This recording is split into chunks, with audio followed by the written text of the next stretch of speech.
नमस्कार मित्रांनो, आज आपण जाणून घेणार आहोत जगातल्या सर्वात मोठ्या भक्तगणांच्या मेळाव्याबद्दल. कुंभमेळा हा एक असा उत्सव आहे जो लाखो लोकांना एकत्र आणतो. प्रयागराज कुंभमेळा सध्या कडाक्याच्या थंडीत आणि दाट धुक्यात सुरू आहे. थंडीमुळे वातावरणात एक वेगळाच उत्साह आहे. असं नसलं तरी लाखो भाविक आधीचे शहरात दाखल झाले आहेत. त्यांच्या चेहऱ्यावर भक्तीचा तेज आहे आणि पहाटे गंगेत पवित्र स्नान करत आहेत. गंगेच्या पाण्यात स्नान केल्याने पापांचा नाश होतो असा त्यांचा विश्वास आहे.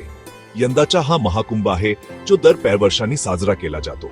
हा एक विशेष प्रसंग आहे ज्याची वाट सर्वजण आतुरतेने पाहतात. कुंभमेळ्याभोवती अनेक आख्यायिका आणि पौराणिक कथा आहेत. या कथा आपल्या संस्कृतीचा एक महत्त्वाचा भाग आहेत. काही जणांचा असा विश्वास आहे की त्याचा उगम वेद आणि पुराणामध्ये सापडतो, तर काहींचा असा विश्वास आहे की तो फक्त 2 शतकांपूर्वी सुरू झाला.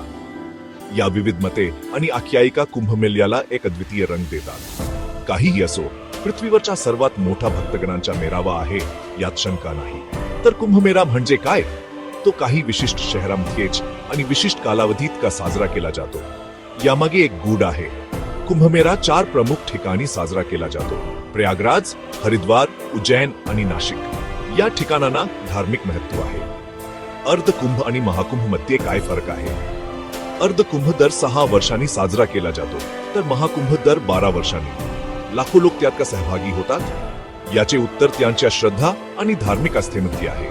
याची उत्तरं आपल्याला पुराणकथा, इतिहास आणि अडर श्रद्धेमध्ये मिळतात. या कथा आणि श्रद्धा आपल्या संस्कृतीचा एक अविभाज्य भाग आहेत. कुंभमेळा हा फक्त एक उत्सव नाही, तो एक खोल आध्यात्मिक प्रवास आहे.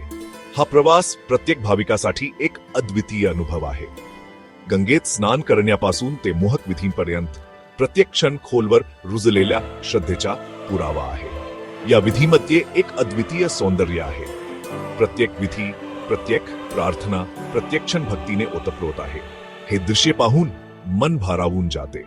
म्हणून पुढच्या वेळी जेव्हा तुम्ही कुंभमेळ्याबद्दल ऐकाल तेव्हा लक्षात ठेवा, तो फक्त एक मेळावा नाही, तो भक्ती आणि परंपरेचे जिवंत श्वास घेणारे रूप आहे. हा एक असा अनुभव आहे जो शब्दातीत आहे. कुंभमेळा हा एक असा उत्सव आहे जो आपल्या संस्कृतीची आणि परंपरेची ओळख करून देतो. तो एक असा अनुभव आहे जो प्रत्येकाने एकदा तरी अनुभवावा.